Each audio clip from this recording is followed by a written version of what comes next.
הסוכה היום, ואין זו סתם סוכה מוארת וירוקה, שלומית בונה סוכת שלום. ואין זו סתם סוכה מוארת וירוקה, שלומית בונה סוכת שלום.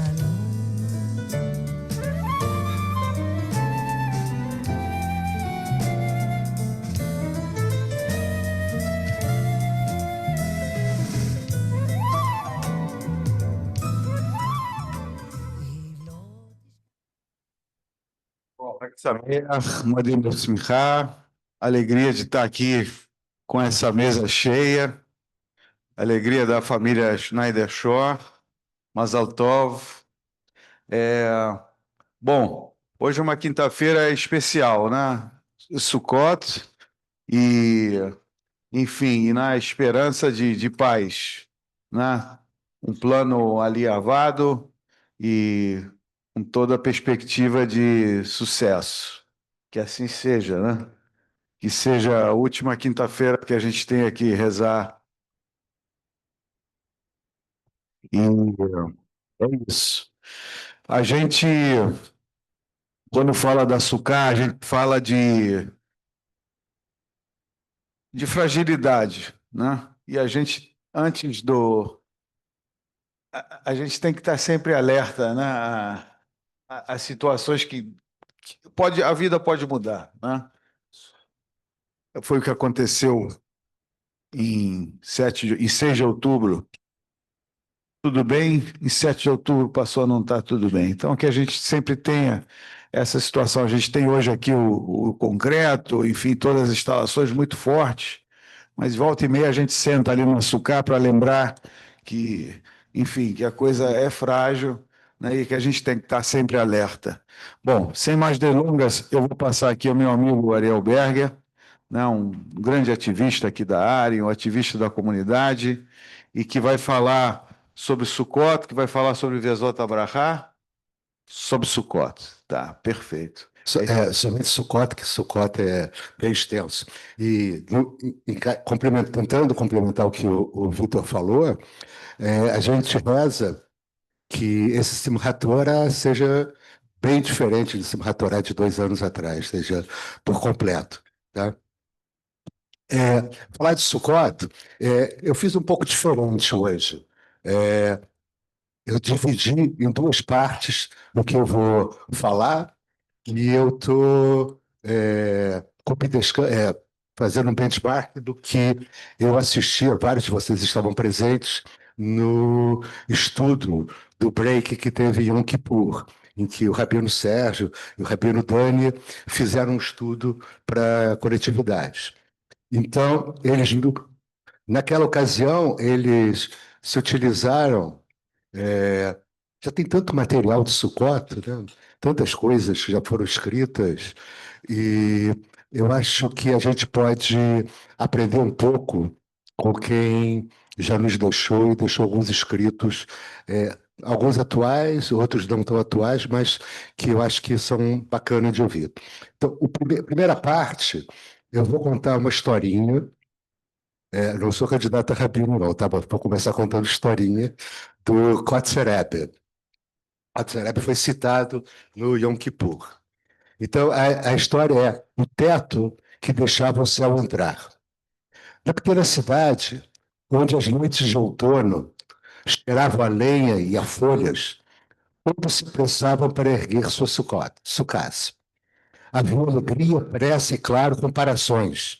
A minha terá tapeçaria novas, a minha lanternas de vidro, a minha uma mesa de nogueira. Cada um trazia a sua melhor intenção e seu melhor orgulho. Yosef, um Hassido muito dedicado, decidiu que naquele ano sua sucá seria impecável. Queria algo digno de receber os 7 hóspedes de Sukkot. E quem sabe, também o seu mestre, o Rebbe de Kotz. Mandou buscar bambus cuidadosamente alinhados, cortou o serrar no mesmo comprimento, amarrou cada haste com cordel de linho, fez paredes altas, firmes e um teto tão bem assentado que nem poeira passava. Assim, a chuva não atrapalha, o vento não incomoda e o estudo não será interrompido, disse satisfeito. Na véspera de Sucote, o Rebbe de Kotz passou pelas goelas, visitando as sucás dos discípulos com um olhar agudo que atravessava madeiras e intenções. A sua aproximada da sucá de Yosef parou, observou o alinhamento perfeito, o teto sem falhas, as paredes tão sólidas quanto o muro de pedra. Entrou, sentou-se e ficou em silêncio. Yosef, tremendo de alegria, serviu chá quente, levou seu trogue, embrulhado em viúdo. O Rebbe tomou o copo nas mãos e, antes de beber, ergueu os olhos para o teto. Yosef, disse em voz baixa, onde estão as estrelas? Rebbe, respondeu Yosef com um sorriso, não se preocupe. Este ano não teremos goteiras nem folhas caindo sobre o livro. Fiz de um jeito que nada entra. O Rebbe repousou o copo, ainda sem beber. Nada entra? Repetiu como quem pesa uma palavra. Então temo que, com tanta perfeição, você tenha fechado a porta justamente para aquele que convidamos. Açúcar precisa deixar o céu entrar. Joseph olhou para cima, viu apenas um tecido sem fissuras de bambu apertado, obra de zelo e medo da imperfeição. O Rebbe continuou. A Torá nos pede um teto que faz sombra, mas não uma tampa. Um teto que protege, mas não separa. Um teto pela qual a luz das estrelas, e se enviar a chuva, até algumas gotas. Algumas gotas. Mas lembre que moramos sob um céu que não nos pertence. Açúcar ensina que a vida é frágil e ainda assim habitável, quando Deus é nosso telhado. Se você impede o vento, talvez impeça também o suspiro que traz a verdade. O Rebbe levantou-se com a permissão de Yosef, afrouxou alguns feixes de serra, um a um, abriu pequenas frestas. O ar frio entrou e com ele um cheiro de campo. Agora, disse com meio sorriso, há espaço para a alegria de Sukkot encontrar seu caminho até você. Seguiram para outra visita. Perto dali, a sucá de Rava era simples, quase tímida. Paredes de tábuas emprestadas, um banco que rangia, uma lâmpada de óleo. O teto, feito de ramos regulares, deixava ver pequenas ilhas de céu. Havia um prato único sobre a mesa e duas tigelas vazias. Rava ficou sem graça ver o Rebbe. Perdoe, Rebbe. Eu quis que fosse mais bonita, mas não consegui. Só tenho isso. E a disposição de receber quem chegar. O Rebbe sentou-se e respirou fundo. Como quem volta para casa. Rava, disse com ternura. A sua sucá é como uma oração sem floreios. Tudo que nela entra é ouvido. E apontando para o teto, acrescentou. Veja como as estrelas atravessam sua pobreza e fazem dela luz. Na terceira casa, Moshe, homem conhecido por sua risada, exibia uma sucá alegre, com cantos e músicas.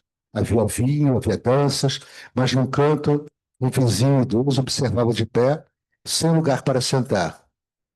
O Ned aproximou-se, pegou o lulav, o etrog, pesou-os na mão, como quem avalia o instrumento. O lulav é reto, comentou, mas a retidão que importa começa quando o coração dá lugar ao outro. Chamou Moisés. A alegria de Sucó é grande, mas não é uma alegria que se fecha em si. Se o teu canto cobre a voz de quem pede o assento, então teu canto precisa aprender a escutar. Moisés, envergonhado, trouxe a melhor cadeira ao vizinho, e ao fazê-lo, percebeu que a música se tornou mais clara, como se a Sucá ganhasse outra acústica. O Rebbe sorriu. Quando a alegria se abre, ela não diminui. Ela encontra o seu dono. Ao final da noite, alguém perguntou ao Rebbe, Rebbe, como saber se nossa sucá está certa? Ele respondeu, olhe para o teto e veja. Se o céu encontra passagem, olhe para a mesa. E veja se há lugar para quem chegou sem convite.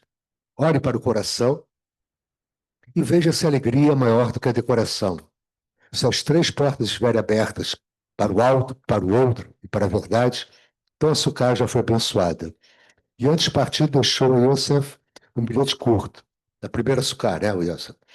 Como era seu hábito, faça sucá com as mãos, deixe espaço para Deus com as frestas e sustente o teto com atos de verdade. Na manhã seguinte, as ruas cheiravam pão e as folhas de palmeira. O vento passou leve pelas frestas das sucás. e por um instante pareceu que o próprio céu respirava com a cidade. Lições que essa história pode nos trazer. A fragilidade que educa, Açúcar não é uma casa perfeita, é um abrigo permeável que nos ensina dependência e confiança. Perfeição excessiva vira separação. A alegria que escuta. Simhat Sukkot é expansiva. Se não há lugar para o próximo, ainda é festa, mas não é Sukkot. Um breve contexto sobre o Rebbe de Kotz. O Rebbe Leonhard Mendel de Kotz nasceu em 1787, morreu em 1859. Conhecido como o Rebbe de Kotz, ficou famoso por sua exigência radical de sinceridade espiritual. E deixou seus ensinamentos na forma de histórias. Aquelas histórias que a gente lembra quando era pequeno, escutava na escola, ou de um avô mais dedicado a contar história para os netos, para as netas. Então, essa foi a primeira parte. Eu quis trazer uma história rabínica que pode nos fazer pensar um bocado. Agora, com a participação de todo mundo,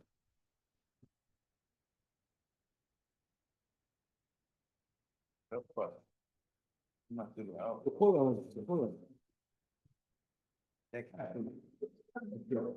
Distribui. Ele vai distribuir. Obrigado.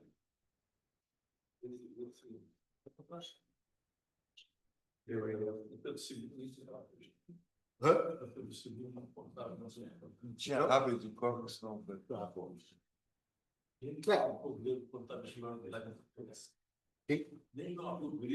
Mas eu acho que a gente a segunda parte dessa folha que está sendo distribuída, eu tenho 20. Obrigado. Divide com seus vizinhos, tá? Obrigado. Essa folha está sendo distribuída. Eu fiz 20, eu estou com. Não tinha ideia que ia ter barbício, uma plateia tão extensa. Muito obrigado por vocês terem vindo e tudo. Mas são citações de um outro rabino, mas esse é contemporâneo. Ele nasceu em 1907, morreu em 1972. O nome dele é Abraão Yoshua Heschel. Ele foi um pensador que uniu erudição, espiritualidade e ação ética.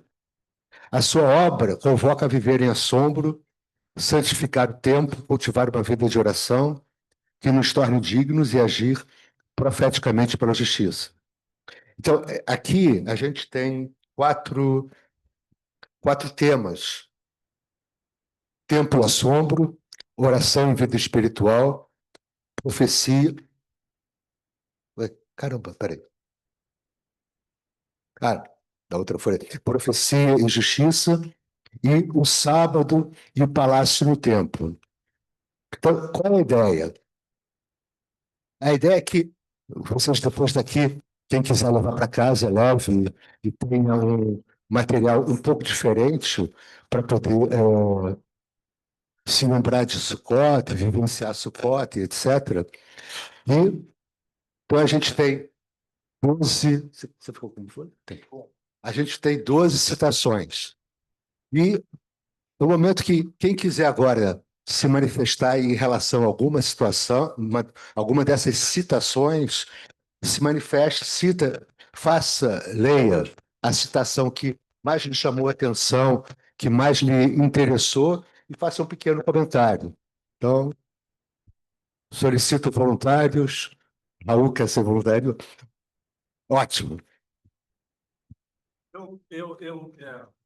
Eu não sou assim um grande fã de Heschel, não, tá?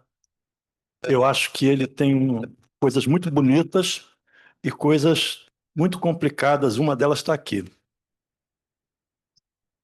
Ok? Primeira citação. Alguns são culpados, mas todos são responsáveis. Se a gente pegar na cabeça de engenheiro e virar essa frase para o inverso, para ver se ela é verdadeira, ela diz assim: alguns são virtuosos e todos são responsáveis. Quando ele fala alguns são culpados, mas todos são responsáveis, esse mais todos é a comunidade. Quer dizer, o que ele está falando, depois explica desse parágrafo, depois explica o que quer dizer. Que está certo, tem gente que faz o mal, mas a sociedade como um todo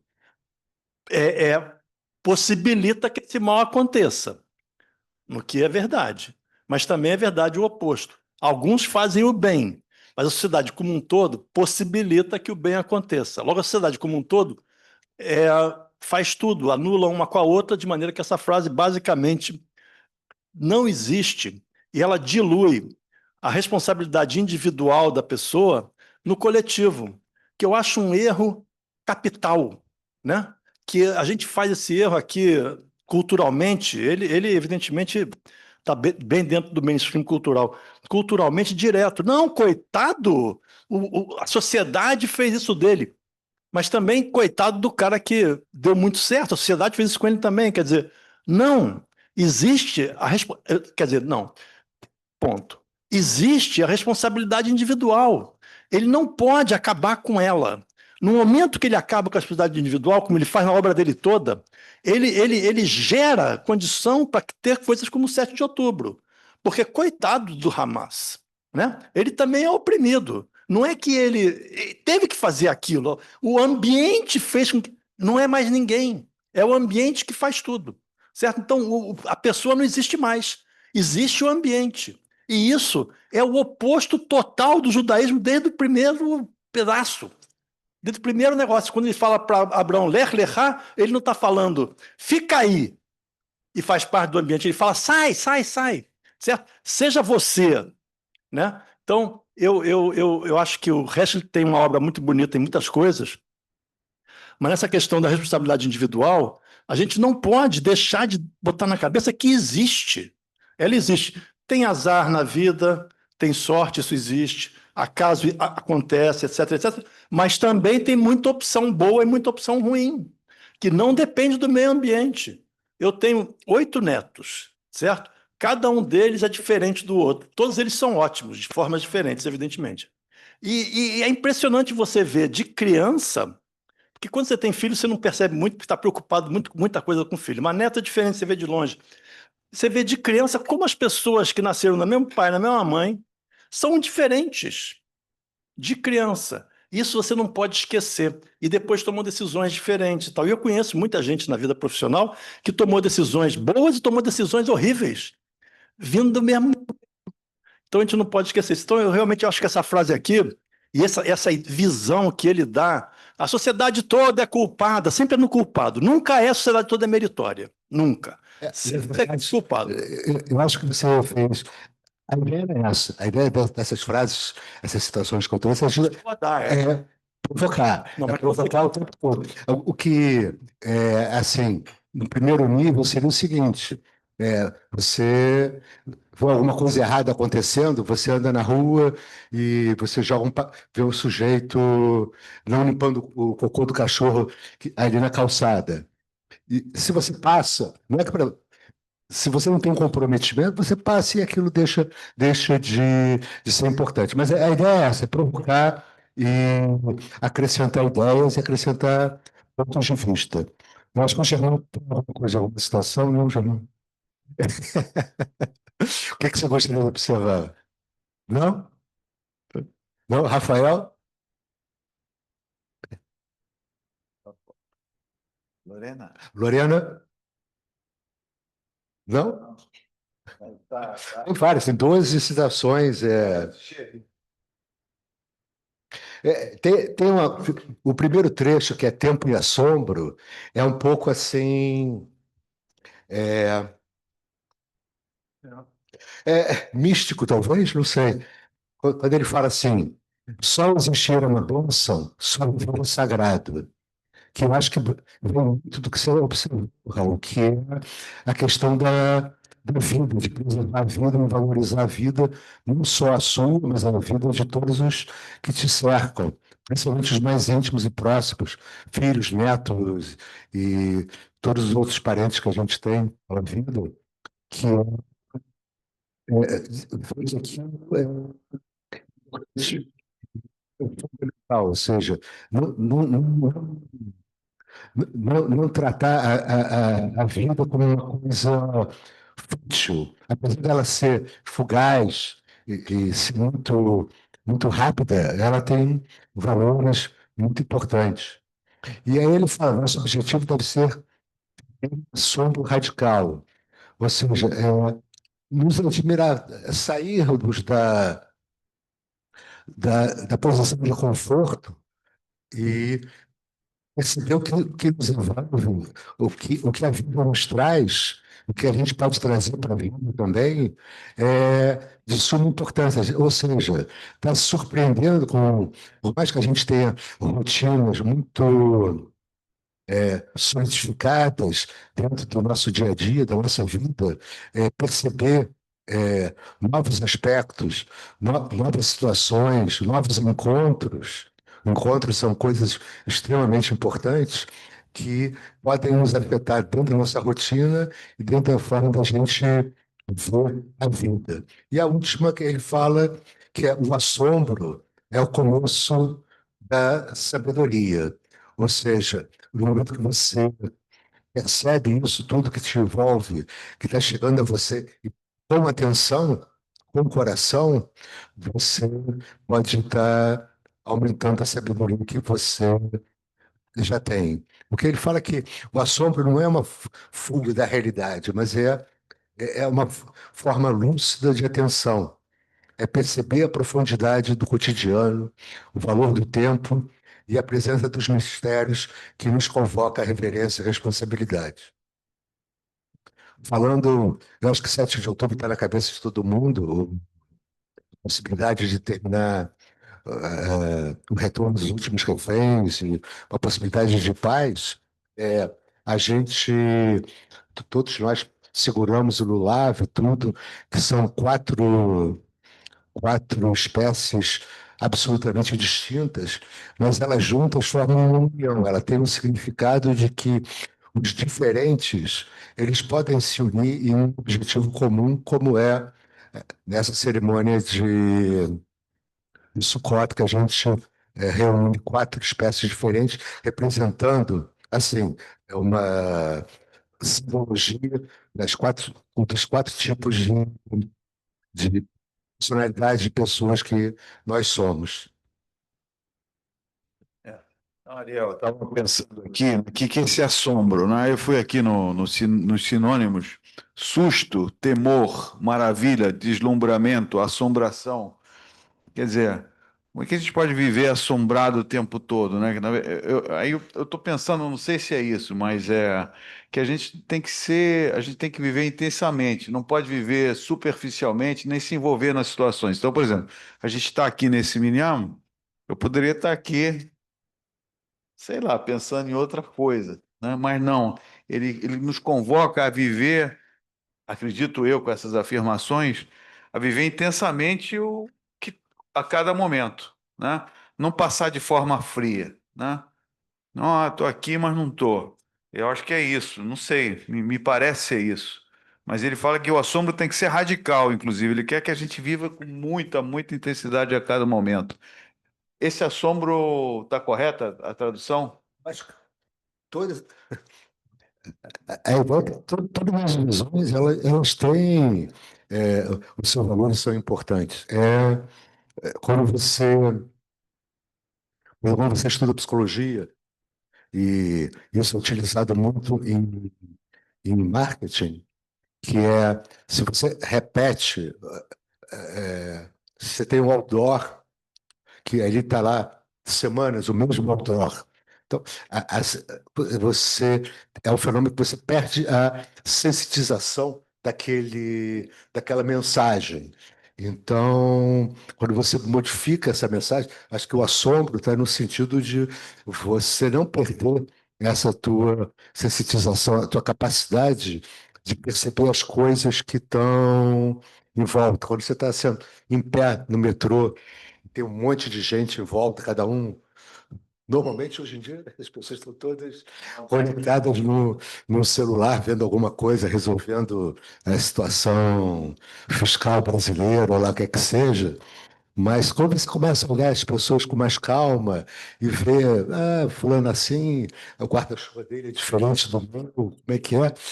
É legal. Eu acho que a gente pode trazer alguma coisa.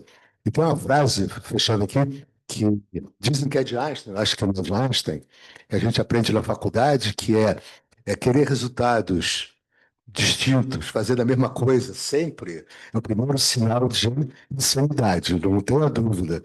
Você faz a mesma coisa sempre, e achando que vai dar outra coisa, Não vai dar. não vai dar. Olha, tem alguém querendo falar ali, peraí. Luizinho é fogo. Ariel, parabéns aí pelo estudo, antes de mais nada. Uma outra leitura possível também desse assombro em cima do original, que era acho que é o Radical Amazement, né? Poderia ser encantamento também. E aí eu acho que dialoga bastante com essa segunda parte que você traz aqui, que é oração e vida espiritual, né? Eu, por exemplo, acho que todo mundo já teve uma visão um pouco mais cética e cínica da vida. Eu, pelo menos, já tive, né? Eu acho que quando fala que a oração pode não apenas nos salvar, mas nos torna dignos de ser salvos, acho que traz a percepção de que às vezes você tem uma visão menos cínica, menos cética, mas mais ingênua, mas depositando mais fé na vida, né? E não simplesmente se mantendo descrente, ou como o americano fala, skeptical, né? Que seria cético. Você se torna. Você tem o radical amazement, né? Você traz esse assombro, esse encantamento, que eu acho que é isso que é o grande lance da vida, né? As coisas mais incríveis, acho que elas circulam fora dessa esfera da racionalidade fria, né? O racional é muito importante para a gente realizar coisas, mas não é isso que faz a gente, né, ter esse deslumbre, esse encanto, né? E ter as grandes percepções aí. Bom, acho que acabei falando demais, né? Obrigado, valeu.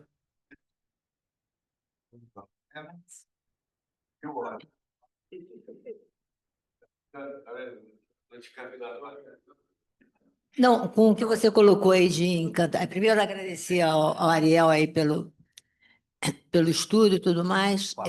Mas eu acho que mais do que encantamento, eu coloco que eu acho que uma percepção nossa do mundo, e eu tenho essa perspectiva, é de questionamento. Eu acho que a gente pode ter o encantamento e tudo, mas o questionamento eu acho que vem antes. Eu acho que toda a. Que a gente conversa aqui, discute sobre ensinamentos judaicos da Torá e tudo mais, e as discussões que a gente tem, eu acho que passa por isso, pelo questionamento, pela interpretação, e aí entra o que o Raul colocou da questão da responsabilidade, né? Eu acho que a responsabilidade de cada um passa também por você questionar as questões, as narrativas e tudo mais. Eu acho que o questionar uma questão central. Não. É conhecimento judaico, o perguntar, saber perguntar. Saber perguntar demonstra um entendimento e demonstra Você está, não sei qual Tucano. cutucando, isso, boa, cutucando, exatamente. Muito E o bom. decorar passa pelo automático, né? A É, gente tem que entender o decorar não como o automático, mas sim o decorar como saindo realmente aí no caso da emoção, e não do automático. tem um psicólogo israelense que ganhou o prêmio Nobel de Economia, né, que é o Kahneman. Ele fala justamente sistema um, sistema 2, que é como você reage automaticamente, como você elabora as tuas respostas, as tuas reações e perguntas. É isso aí. Pô, legal, vocês estão. Gostei. Mazel Tov, família Schneider Shaw. Obrigada. Eu li todas as frases 2 vezes aqui, e nas 2 vezes eu parei nessa última da primeira folha. O profeta é um homem que sente com intensidade. E aí eu lembrei de um estudo que eu fiz séculos atrás, que eu contive essa ideia de que os profetas, os nossos profetas, né, eles acertavam quando eles erravam. O profeta bom é o profeta que erra, não que acerta. Se ele está profetizando algo negativo, então é bom que ele seja ouvido. Se ele for ouvido, a profecia não vai se tornar realidade. Outra coisa que eu que eu acho que não tem nada a ver com essa frase, mas que na hora que vocês falaram de 7 de outubro, a gente fez o aniversário da data 2 dias atrás, né? E eu refleti algumas coisas que eu li, a gente que segue o algoritmo vai empurrando as coisas, né? E eu refleti sobre alguém que eu sigo, um americano da vida aí, que postou qual foi a relação dos seus amigos durante esses 2 anos aí? Como é que ficou o relacionamento com as pessoas não judias? Ele foi mantido? As pessoas alguma vez, os não judeus, teus amigos não judeus, alguma vez te ligaram, te estenderam o braço, ou até te questionaram, pô, o que está acontecendo aí em Israel, Lorena? Nada, um silêncio devastador. Eu deixei de seguir muita gente, gente que eu julgava inteligente, sensível, não vou dizer o que eu acho, droga nenhuma, para não dizer outra palavra, né? Então, deixei de seguir essas pessoas e acho que eles perderam mais do que eu, porque Porque no mundo real não foi assim, não. aí, quando eu leio essa frase, eu penso muito nisso, né? Dessa consequência que é invisível, diferente da guerra, que é visível, tem os mortos, tem as consequências físicas e morais, mas e o lado moral da coisa, e o lado dos relacionamentos, que, no meu caso, eu estou falando muito pessoalmente aqui, né?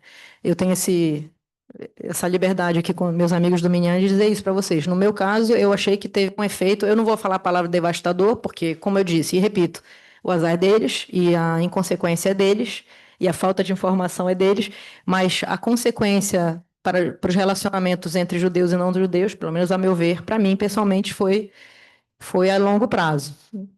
Não sei se permanente, mas a longo prazo. Eu não farei movimento de retorno, porque. E eu fiz calmamente, eu fiz só o silent, né? E fui cortando. Para as poucas pessoas que vinham me perguntar, e eram muito poucas, muito poucas, eu tentei educar. Eu lembro de sentar num restaurante, o que aconteceu, e explicar a 3 amigas minhas, essas pessoas eu sei que eu acho que eu consegui educar e explicar todo o histórico milenar que justifica se é que isso justifica a coisa toda, mas fora isso, é um evento que eu acho que não pode passar, é impossível, pelo menos na minha vida especificamente, não passou, por todos os motivos, não passou incólume, infelizmente, devo dizer. Fala, Raul. Só antes, porque eu entendo tudo que você falou, porque tenho muitos amigos também acadêmicos, até a academia foi uma coisa horrível, né? Então, aqui no meu WhatsApp eu tenho uma frase do Orwell, que para mim é o meu lema, que não vou ler aqui, mas fala assim: tem teorias tão estapafúrdias que só um intelectual consegue entender, acreditar, né? Só um acadêmico consegue acreditar. Eu não vivo nesse mundo acadêmico e recebi muita manifestação de solidariedade e de apoio, muita. E nenhuma de questionamento tal, mesmo eu tendo uns primos muito petistas, muito, muito, muito. E foram super tranquilos também. Eu acho que no mundo acadêmico foi muito complicado, porque o que está tendo hoje é um distanciamento total desse pessoal que se acha entendedor da humanidade e só entende deles mesmos, na verdade, né? Então, aí está uma diferença. Isso é a quebra muito maior do que essa questão do antissemitismo, eu acho. O antissemitismo nos afeta muito, mas isso que você falou aí é muito porque você vive nesse mundo. Vem para cá que vai ser melhor. Então, só uma observação, Lorena, quer dizer, a minha visão é que isso é um sentimento que estava adormecido. Agora, a pergunta que fica é o day after. Ok, o Hamas, shaking hands lá, acabou, reféns, Israel sai, etc. É que nem aquela história do cachorro. Você passa de carro na cidade interior, o cachorro vai latindo atrás de você, aí você para o carro, o cachorro fica maluco. Ele não sabe o que fazer. Você parou o carro, ele não pode, vai latir para quem? Então, o latido, o latido para esse povo vai diminuir muito.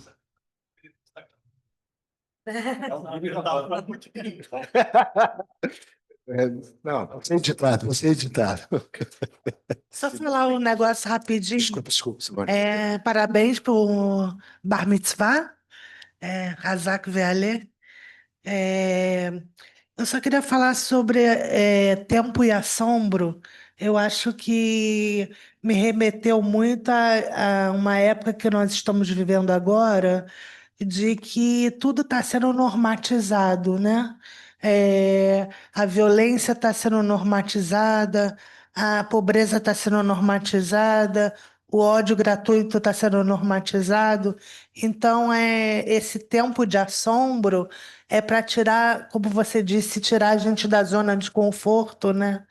E que a gente possa ainda conseguir se sensibilizar com as coisas que estão acontecendo à nossa volta, porque não é só na Europa e no Oriente Médio que está acontecendo isso. Aqui no Brasil, essas comunidades que viraram reféns dos é,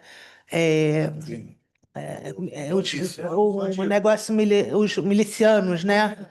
Viraram reféns dos milicianos e estão presos dentro das comunidades, né? A gente vive uma normatização da violência que está muito difícil quebrar esse gelo, né? A gente tem que quebrar esse gelo para sair dessa situação.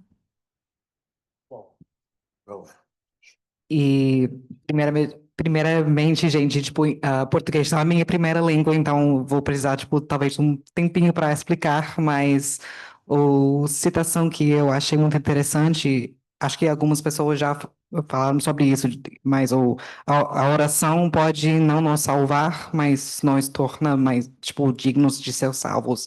Eu achei isso, tipo, um resumo muito interessante de uma ideia que eu acho meio central do judaísmo, que oração não é algo, tipo, passivo que a gente faz e depois, tipo, agora tá tudo bem, a gente vai ser, tipo, melhor, vai ter milagre, lá, mas é algo, tipo, que a gente precisa fazer todo dia com a intenção de, tipo, tipo, melhorar com pessoa, tipo, com comunidade. E eu sempre acho, tipo, muito interessante quando o Rabino ou outras pessoas aqui na sinagoga falam sobre essa coisa central, tipo, de judaísmo, de, tipo, um tipo de trabalho que a gente precisa, tipo, acreditar, tipo, melhorar, ser em comunidade com os outros para, tipo, prosperar como comunidade. Muito bom. Roman, aqui embaixo tem uma que fala assim: quando marchei em Selma, não sei exatamente o que que chama, senti que minhas pernas estavam rezando, ou seja, como Martin Luther King. Então, quer dizer, ele sente que quando ele marcha, quando ele age, ele está rezando. Então, ele convoca a ação, que é exatamente o que você falou, né? Isso aqui. É. Quando a gente fala de uma sinagoga sionista, a gente tem que fazer. A gente tem que mostrar que é. Não basta sentir que eu sou. Eu tenho que fazer. E aí eu tenho que realmente repudiar as coisas que são contrárias. Eu tenho que repudiar.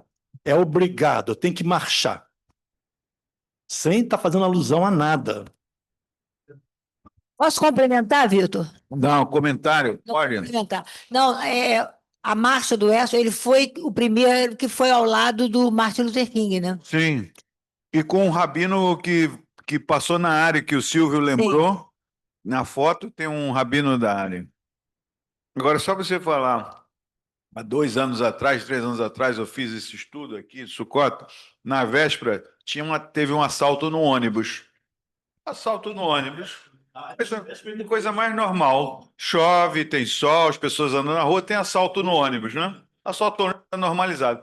Só que naquele dia, o assaltante jogou uma bomba.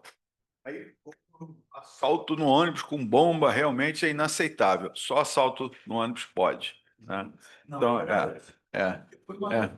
Depois da 25ª, já tem que cantar uma notícia. não estava exatamente. Deixa eu se assombrar. Primeiro, Ariel, deixa eu agradecer o estudo. Eu acho tão interessante quando a gente acompanha a evolução da Paraxá ou da Haftará, o que toca mais e o que toca menos. Primeiro, recomendar o estudo que o Raul fez em Área News, que há tempos de rir e tempo de chorar. é interessante essa separação das coisas. E eu fui buscar que na Haftará, que nós estamos lendo agora em Sukkot, temos a previsão de um grande inimigo que invadirá Israel pelo norte, a luta que seguirá e terminará na destruição total de Gog e suas hortas.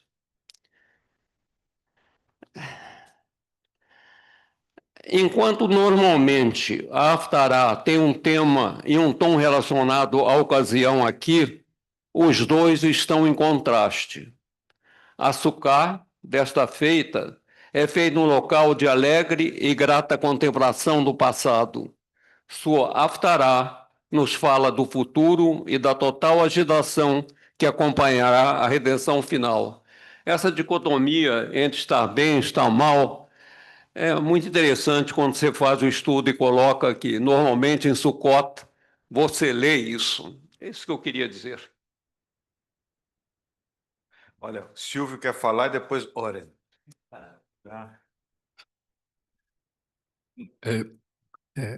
O decano aqui que eu passei a ser, eu, então, talvez a Noemi tivesse presente aqui no salão. Estamos falando de 40 e poucos anos passados, e não me lembro exatamente quem foi que relatou, mas eu vou tentar reproduzir o relato que eu ouvi. O Rabino Heschel esteve no Rio de Janeiro, visitando o Dr. Lemler, e, por mais que pareça estranho, o Dr. Lemler cedeu ao pedido que o Heschel queria conhecer alguma coisa espírita. Eu não sei, mais detalhes não foram relatados, ou eu não me lembro. Mas então ele quis conhecer alguma, não sei se uma mesa, uma entidade espírita. E o Dr. Lemler, por estranho que pareça, foi junto. E então o relato diz que quando Lemler, junto com Heschel, adentraram ao recinto, quem estava dirigindo lá, olha, está olhando, você também ouviu essa história? Que eu não sei, você está olhando para mim, de repente, pelo teu tempo, talvez tenha ouvido. Era outro rabino. Então, quem estava dirigindo a atividade espiritual parou e disse que ele está sentindo que uma pessoa que está entrando no salão, uma pessoa de grande poder espiritual, referindo-se ao... Então, quando fala aqui, quando tem todas essas citações aqui, essa espiritualidade que exalava.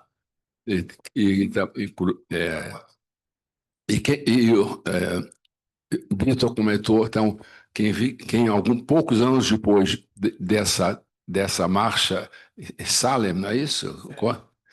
Selma, eu troco as letras. Então essa marcha de Selma, quem também está na foto que nós temos aqui na área, numa das fotos, quem está à frente, ao lado do que seria o presidente daquela sinagoga lá, carregando o Sefer Torah, o presidente, a quem está ao lado, foi rabino, poucos anos depois, foi rabino aqui na área. É isso. Era só isso. Tentar fazer rapidinho. Eu queria voltar um pouco a esse conceito do assombro. Eu acho que o judaísmo é um conjunto de valores que os sábios de diferentes épocas criaram diferentes expressões, entre elas rezas e rituais, para expressar esses valores. Sempre por trás de qualquer coisa tem alguma intenção, alguma ideia, até por trás de alguma lei também, mesmo que a gente não entenda ou não concorde, mas por trás de uma lei também tem intenção. Imagina, então, por trás de algum ritual. Então, isso vem também para falar a respeito de Sukkot. Mas a questão do assombro, o Ariel mencionou a questão da sabedoria. Sabedoria simplesmente não é ter um monte de conhecimentos, uma série de dados, mas sabedoria é saber viver. A pessoa sábia é a pessoa que sabe viver, sabe conviver com o que há, sabe administrar os desafios, as coisas mais difíceis da vida. Isso tem muito a ver também com Sukkot. Vou tentar chegar lá, se for possível, bastante rapidamente. Mas o assombro é uma dos pilares principais da sabedoria. Também alguém falou a respeito da presença, né? Que hoje em dia se fala mindfulness, aquela coisa de estar presente para o que está acontecendo agora, porque agora é o único que a gente tem. O que passou o que já passou também faz parte da sabedoria, entender que o que passou já passou, a gente não tem como mudar e a gente não deve carregar isso também para poder andar mais levemente na nossa travessia. E o futuro é uma ideia, é um sonho. Então, a gente viver, a gente pode ter metas, pode ter nortes que inspiram, mas a gente viver pensando no futuro, também você está se perdendo do que está acontecendo agora. Então, o assombro faz parte da sabedoria, porque, por exemplo, no judaísmo, a lei manda a pronunciar 100 bênçãos por dia. Né? A gente come uma coisa, tem que dizer uma bênção, a gente coloca o talit, tem que dizer uma bênção. O que é isso? Não é somente um ritual, uma coisa para recitar de forma vazia. Qualquer coisa pode ser convertida numa coisa totalmente vazia quando a gente não tem uma intenção, não tem uma intenção de sacralidade, né? Então, quando a gente não está presente, aquilo realmente se trata de uma questão de observância, como tanta gente observante tem, que faz coisas porque a lei disse que tem que fazer, mas que são totalmente, todos os seus rituais estão carentes de intenção, né? Então, o assombro se supõe que inclui a gente tomar contato com o que há e a gente entender que realmente eu ter acordado hoje de manhã é um milagre. Quanta gente não acordou hoje? Milhões, né? Então, a gente acordar já é um milagre. Eu andar com esse meu corpo é um milagre, mesmo que o corpo esteja envelhecendo e tenha limites e tudo, que também é absolutamente natural, mas eu entender como funciona meu corpo e que ainda está me carregando e me levando é um milagre. Então, o assombro com a natureza, com o que for, comigo, com as pessoas que eu amo, é fundamental como pilar de sabedoria para saber viver. Você fazer uma benção significa que você está ciente, com assombro, de que aquilo é uma benção. Se você está comendo, você abre a torneira, tem água. Quantos milhões de pessoas não têm uma torneira e água para beber? Então, esse agradecimento converte a você numa pessoa mais sábia, porque é mais feliz, mais rica. Se você agradece e faz bênçãos o tempo inteiro, evidentemente que você vive diferente que aquele que está unicamente olhando naquilo que não tem, naquilo que fez errado, naquilo que falta, naquilo que ainda não tenho, ainda aquilo que eu faço, que eu fiz mal.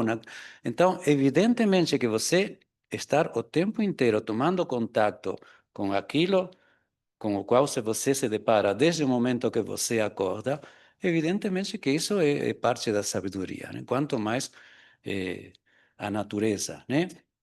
É por isso também que em Sukkot, por exemplo, e em todas as festas, não é suficiente a gente lembrar de um evento acontecido há séculos ou milênios atrás, mesmo que seja mitológico ou que seja histórico, tanto faz, não é suficiente isso para nós. Qual é a vantagem de eu sentir que você tem que sentir como se você tivesse saído do Egito, tivesse sido libertado? Para que eu quero isso? Bom, você entender o que tem por trás dessa festa e você se sentir parte, é você trazer essa ideia para aqui, você se sentir parte e você carregar isso e ser responsáveis pela consequência.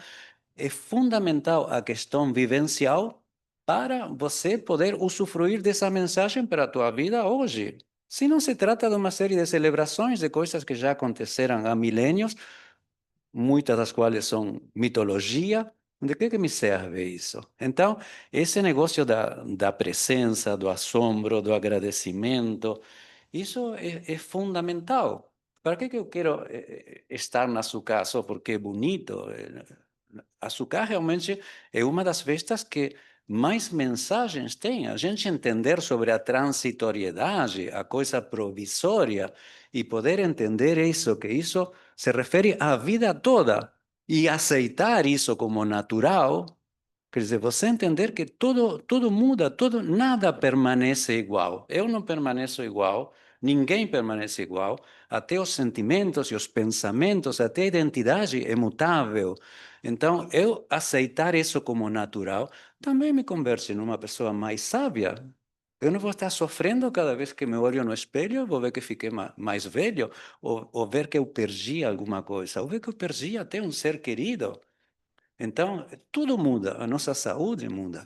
Então, a gente aceitar a transitoriedade é uma das coisas, uma das mensagens mais importantes da Sukkah e da festa, entre outras também, a respeito da humildade, de você entender que a tua riqueza, a tua felicidade não precisa de palácios, nem pedras, e não sei o quê, porque a festa fala de outras coisas, e a festa fala da alegria também. Então, 3 vezes fala na Torá, você se alegrará na festa. Nas outras festas não fala tanto assim de alegria. Quanto fala a Torá de alegria? Poucas vezes. Justamente Coelet, a Megilá, o livro que é lido durante a festa de Sukkot, fala quase 20 vezes de alegria. Quer dizer, o livro mais considerado, mais pessimista, que diz que tudo é vaidade, que não sei o quê. Não tem nada de pessimista. É um livro de sabedoria, que aceita a vida como ela é. Não está ameaçando, dizendo que tem um tempo para semear, outro para colher, um tempo. A vida é claro que é isso. Então, você aceitar a vida como ela é, isso é sabedoria. Sim. A questão das 70 nações, Dá? das 70 nações que existiam à época, que estavam na tenda, né, na Sukkot, que é em alguns momentos colocado isso, como é que a gente pode pensar nisso a partir de hoje até? Alguma questão assim do... Não sei como te responder isso, não sei.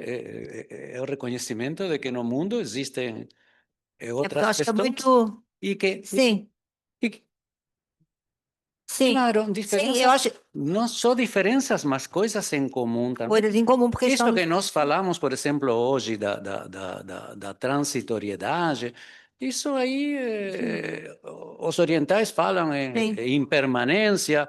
No sermão Agostinho, de Santo Agostinho, ele fala exatamente a mesma coisa também, entender e aceitar que não tem nada permanente, não quer dizer, tem outros povos, outras culturas, e a verdade está um pouquinho em Sim. cada uma, e a gente tem que aceitar e conviver e respeitar. Sim, até pela própria arquitetura da Sukkah, né, que é aberta, Exatamente. você transita por ela, você entra e sai sem pedir licença, vamos dizer assim. Exatamente, claro.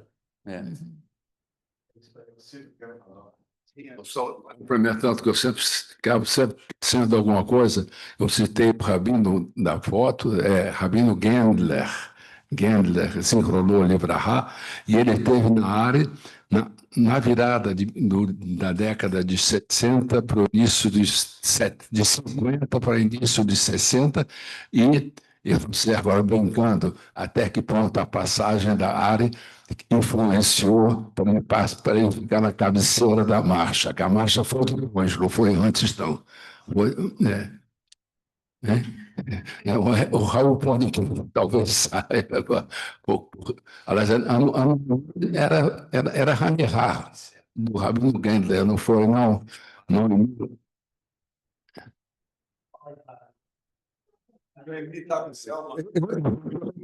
Eu acho que estamos indo para o terreno perigoso.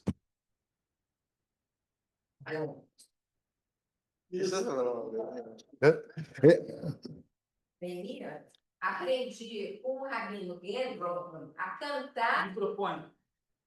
Já tá ligado. Eu, com o Rabino Gendler, aí, a época, eu realmente Final não dos lembro, 50, tá bom. final dos 50, Acho que é início dos 60. é nos anos 60. Eu fazia parte de um coral. Pois é, ele me ensinou o Nigun da Brahá do Shabat, das velas. Baruch atah Adonai Eloheinu melech haolam E certinho. kitshanu bemitzvotav vetzivanu lehadlik ner shel Shabbat. Isso aí, nas comunidades americanas, é cantado neste nigun. Sim. Isso aí o compositor é Bing, se chama, né? Você vê que aqui eu ainda tenho uma certa voz, hein? Só falar. Então, Destruir tudo aqui. Eu ia falar o seguinte, que como que uma citação na Torá que fala assim, você habitará 7 dias na Sucá, que na certa era aquela reunião final, depois de tantas festas, todo mundo na cabana, e alguém fala, isso aqui é a festa das cabanas, e a tradição consegue tirar tantos ensinamentos, tantas lições, tantas coisas a partir enfim, de uma reunião que acontecia, né? Isso que é muito bacana. E o que ainda vai vir, né? Que a gente ainda pode criar outro significado. A ideia do Ariel de trazer essas frases foi genial. É um modelo muito interessante esse. Rebbe de Kotz com Heschel. Contagioso, isso aí veio lá. Eu vou comprar livro. Por isso que eu perguntei dele. De noite, eu gostaria que ele estivesse aqui. Então, eu estou muito feliz, muito satisfeito que a ideia era essa, era cutucar, né? Como vocês falaram, de trazer todo mundo participando e inspirando, assim. E o copyright, os direitos autorais é do Sérgio Cordoni, que a gente fez no Break, de Yom Kippur, aquele estudo. Eu usei o mesmo pouco. Quatsereba e o resto. Eu trouxe alguma coisa também de Uri Kaplan, que é um cara assim muito fantástico, mas aí fica uma outra oportunidade que o Vitor achar que eu possa fazer o estudo, a gente fala isso. Então, Max Meyer para todos. Ó, para de chover, dá para a gente fazer a Brahá. Qual é a Brahá? Não sei Brahá. Vitor, Yeshiva Batsuká. antes de terminar, eu queria fazer um convite. Pois não.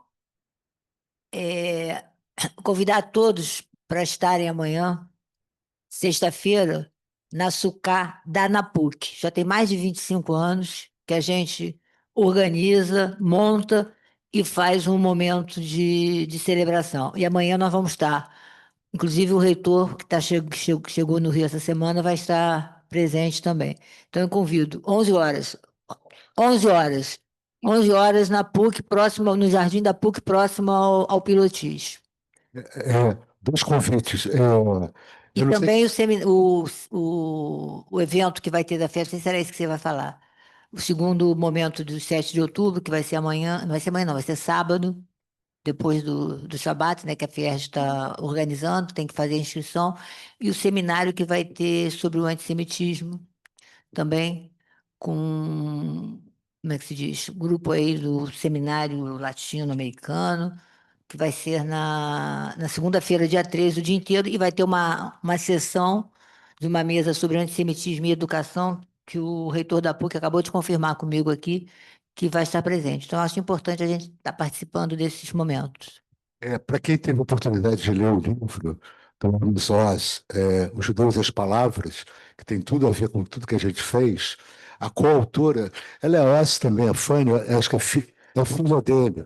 vai estar na segunda-feira no Shopping da Gávea, Caixa Mall, desculpe. Tá no Ari News, sendo entrevistada pela Leila Sterenberg, e deve ser fantástico. O livro é fantástico, Os Judeus Palavras, tudo a ver com o que a gente tem feito aqui, e vontade de estar perto da coautora é único. Eu acho que vale a pena. Que bom que tem muita atividade, né? Isso que é bom que a Israel High. Faltou. Olha só, amanhã tem Kabbalat Shabbat, na Sukkah. Amanhã não vai estar chovendo mais, tá? Eu acompanho muito isso. O chuva acaba hoje, meio-dia, mais ou menos. Então, amanhã a gente vai poder sentar na Sukkah e tem o lançamento do site da Ari. Tem aqui um dos grandes trabalhadores do site. E um site está muito lindo, vai ser o lançamento desse site, tá? E já aproveitando, falando da Fânia, né? Segunda-feira.